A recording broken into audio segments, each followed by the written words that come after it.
Good morning. இப்போ ரீசெண்டாக social மீடியாவில் கவர்மெண்ட் டாக்டர்ஸ் பிஜி முடிச்சுட்டு சர்வீஸ், அதாவது பாண்ட் சர்வீஸ் பண்ணாமல் ஏமாற்றிட்டு சென்று விட்டார்கள் அப்படின்னு சொல்லி ஒரு நியூஸ் சர்க்குலேட் ஆகிட்டுருக்கு. அதை பற்றி சில உண்மைகளை சொல்ல விரும்புகிறேன். ஃபஸ்ட்டு அதுக்கு முன்னாடி சர்வீஸ் கோட்டான்னா என்ன அப்படின்னு நம்ம தெரிஞ்சுக்கணும். பாண்டு பண்ணினா என்னன்னு தெரிஞ்சுக்கணும். சர்வீஸ் கோட்டான்றது அது கொடுப்பது சரியா, ஏன் கவர்மெண்ட் டாக்டர்ஸ் கொடுக்குறாங்க அப்படின்றது ஏற்கனவே கொடுத்துட்டு கிட்டத்தட்ட 20 வருஷமாக கொடுத்துட்டு இருந்தது. நடுவில் பிஜி நீட் வரும்போது அதில் கோர்ட் இன்டர்வென்ஷன் வந்தது. ஒரு சிங்கிள் ஜட்ஜ் ஹைகோர்ட்டில் நம்ம இன்டர்வென் பண்ணி கொடுக்கக்கூடாது என்று தீர்ப்பு கொடுத்தாரு. அப்புறம் அப்பீலில் பெஞ்சில் ஒரு ஜட்ஜு கொடுக்கலாம், இன்னொரு ஜட்ஜு கொடுக்கக்கூடாது நேரம். அப்போ தேர்ட் ஜட்ஜுக்கு போச்சு. தேர்ட் ஜட்ஜு கொடுக்கக்கூடாதுன்னு தீர்ப்பு கொடுத்தாரு. அப்புறம் சுப்ரீம் கோர்ட்டுக்கு போச்சு. சுப்ரீம் கோர்ட்டில் 2 ஜட்ஜ் பெஞ்சில் டிஸ்கஸ் பண்ணும்போது இது பெரிய பெஞ்ச் டிஸ்கஸ் பண்ணணும். தேர்ட், அதாவது 3 ஜட்ஜ் பெஞ்சுக்கு ரெஃபர் பண்ணாங்க. 3 ஜட்ஜ் பெஞ்சும் இதை டிஸ்கஸ் பண்ணிட்டு இது முக்கியமான இஷ்யூ 5 ஜட்ஜ் கான்ஸ்டியூஷனல் பெஞ்சுக்கு ரெஃபர் பண்ணாங்க. கான்ஸ்டியூஷனல் பெஞ்ச் கிட்டத்தட்ட ஒரு 1 இயராக அதை டிஸ்கஸ் பண்ணிட்டு சர்வீஸ் கோட்டா லீகல், அதை கொடுக்கலாம், அதை கொடுக்கணும் அவசியம் அப்படின்னு சொல்லி தீர்ப்பு கொடுத்துருக்காங்க. அதுபடி தான் இப்போ சர்வீஸ் கோட்டா கொடுத்துட்ருக்காங்க. இது ஒரு சைடில் இருக்கும்போது பாண்டு பண்ணினா என்ன, இந்த சர்வீஸ் கோட்டா நம்மளுக்கு சர்வீஸ் டாக்டர்ஸ் கிடைக்கிறனால அவங்க பாண்டு பண்ணணும், அதை கம்பல்சரியாக ஒர்க் பண்ணணும் பிஜி முடிச்சுட்டு. இல்லைன்னா அவங்க தவறுனாங்கன்னா அவங்க இவ்வளோ பணம் கட்டணும் அப்படின்னு சொல்லி ஒரு இது கொண்டு வந்தாங்க. இது முன்னாடியே இருந்தது தான். ப்ரைவேட் டாக்டர்ஸ்னு எடுத்தோம்னா அவங்களுக்கு 2 வருஷம் ஒர்க் பண்ணால் போதும் அப்படின்னு சொல்லி பாண்டு பண்ணியிருக்கலாம், அதுக்கு மேலே அவங்க போயிடலாம் அப்படின்னு இருக்கு. ஆனால் கவர்மெண்ட் டாக்டர்ஸ்க்கு கிட்டத்தட்ட ஒரு வேரியிங் பீரியட், அதாவது ஒருத்தர் 30 வயசுல பிஜி ஜாயின் பண்ணியிருப்பாரு, இன்னொருத்தர் 55 வயசுல ஜாயின் பண்ணியிருப்பாரு. 2 பேருமே ரிட்டையர் ஆகிற வரைக்கும் அவங்க சர்வீஸில் ஒர்க் பண்ணணும் அப்படின்னு சொல்லி இருக்கு. அதாவது இதில் என்னென்னா ரிட்டையர் ஆகும்போது அப்படின்னும் போது இப்போ ஒரு 10 வருஷம் 20 வருஷம், சில பேர் 30 வயசுல ஜாயின் பண்ணி 30 வருஷம் பாண்டில் இருக்கணும். 55 வயசுல ஜாயின் பண்ணவர் 2 வருஷம் தான் பாண்டில் இருப்பார். இந்த மாதிரி ஒரு டிஸ்கிரிபன்சிஸ் எல்லாம் இருக்குது. இந்த மாதிரி அதில் ஹைகோர்ட்டோ இல்லை சுப்ரீம் கோர்ட்டோ என்ன சொல்கிறாங்கன்னா, பாண்டுன்றது கம்பல்சரி கிடையாது, பட் அதை அந்த ஸ்டேட் கவர்மெண்ட் டிசைட் பண்ணிக்கலாம். அவங்க சொன்னாங்கன்னா எவ்வளோ நாள், எவ்வளோ டியூரேஷன், எவ்வளோ பணம் எல்லாமே ஸ்டேட் கவர்மெண்ட் டிசைட் பண்ணிக்கலாம்னு சொல்லியிருக்காங்க. அதே மாதிரி இந்த பிஜி கோர்ஸ், யூஜி கோர்ஸ் எல்லாத்தையுமே கவர்ன் பண்ணுற நேஷனல் மெடிக்கல் கமிஷனுமே பாண்டு பொதுவாக அவாய்ட் பண்ணணுன்றது அவங்க recommendation. However the state government can decide அப்படின்னு தான் அவங்களும் சொல்லியிருக்காங்க.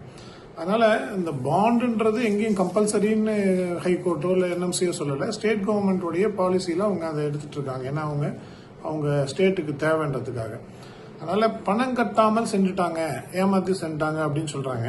எதுக்காக போயிருக்காங்க அவங்க சொல்றது, பிரைவேட் ப்ராக்டிஸ், செல்ஃப் எம்ப்ளாய்டாக பிரைவேட் ப்ராக்டிஸ் பண்ணிருக்கலாம். சில பேர் கார்பரேட் ஹாஸ்பிட்டலில் போய் பண்ணிருக்கலாம். சில பேர் பிரைவேட் மெடிக்கல் காலேஜில் போய் ஜாயின் பண்ணிருக்கலாம் அப்படின்னு சொல்லலாம். But private medical college join பண்ண முடியாது. ஏன்னா ஒன்று, இந்த பாண்டு வாங்கும் போதே அவங்க அந்த சர்டிஃபிகேட்ஸ் ஒரு சைடில் பாண்ட் அது வாங்கிடுறாங்க, டாக்குமெண்ட்டில் சைன் வாங்கிடுறாங்க. இன்னொரு சைடில் undergraduate MBBS PG degree எல்லாமே அவங்க கையில் கவர்மெண்ட் வச்சுருப்பாங்க. அதை இண்டிவிஜுவல் டாக்டர் கொடுக்கறதில்ல.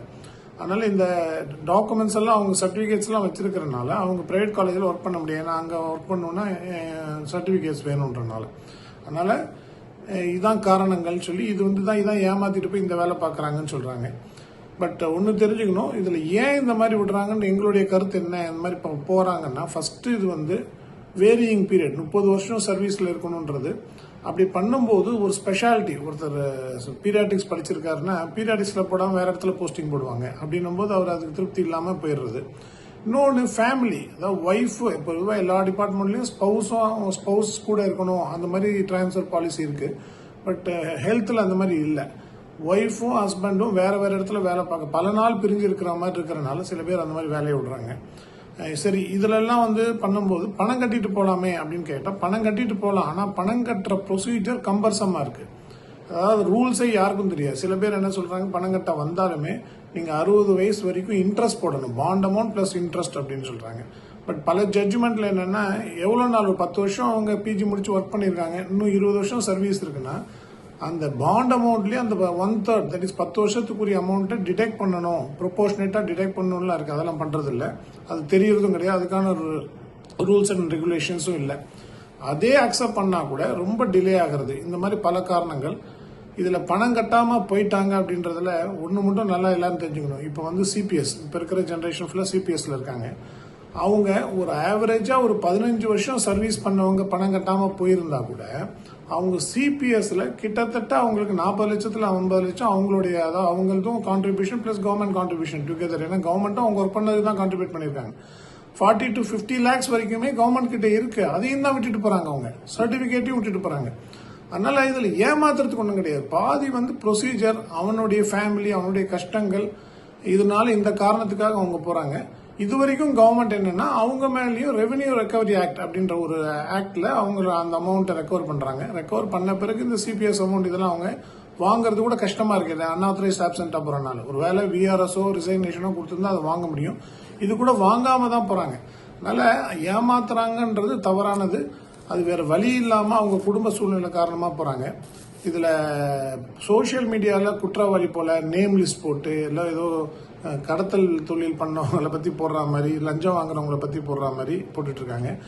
பெருமையா ஒன்று சொல்றது என்னன்னா, கவர்மெண்ட் சர்வீஸ்ல உள்ள நிறைய ஃபீல்டு இருக்கு. அதுல குறிப்பா கவர்மெண்ட் டாக்டர்ஸ் கரப்ஷனே இல்லாத ஒரு ஃபீல்டு. எஸ்பெஷலி இப்போ புது கவர்மெண்ட் வந்திருக்கு, அவங்க கரப்ஷனை ஒழிக்கணும் போது கரப்ஷனே இல்லாத ஒரு ஃபீல்டுன்றது கவர்மெண்ட் டாக்டர்ஸ் அப்படின்றது பெருமையோட சொல்லிக்கிறோம். அதனால இந்த மாதிரி மிகைப்படுத்தி சோசியல் மீடியாவில் சர்க்குலேட் பண்றது, குற்றவாளிகள் போல காட்டுறது, இது எல்லாத்தையும் கண்டிக்கிறோம். கடைசியா ஒன்று சொல்லிக்க விரும்புகிறோம். நாங்கள் பாண்ட் வேண்டாம்னு சொல்லல, கண்டிப்பாக பாண்டு வேணும். அதுக்கு ப்ரொசீஜர்ஸ் ஈஸியாக்கணும். இன்கேஸ் அவங்க போனாங்கன்னா ரொம்ப ஷார்ட் டைமில் அதுக்குரிய அமௌண்ட்டை கட்டிட்டு போகிற மாதிரி பண்ணணும் அப்படின்றது எங்களோட இது. இதை தெளிவாக்குறதுக்காக தான் இந்த வீடியோ. தேங்க்யூ.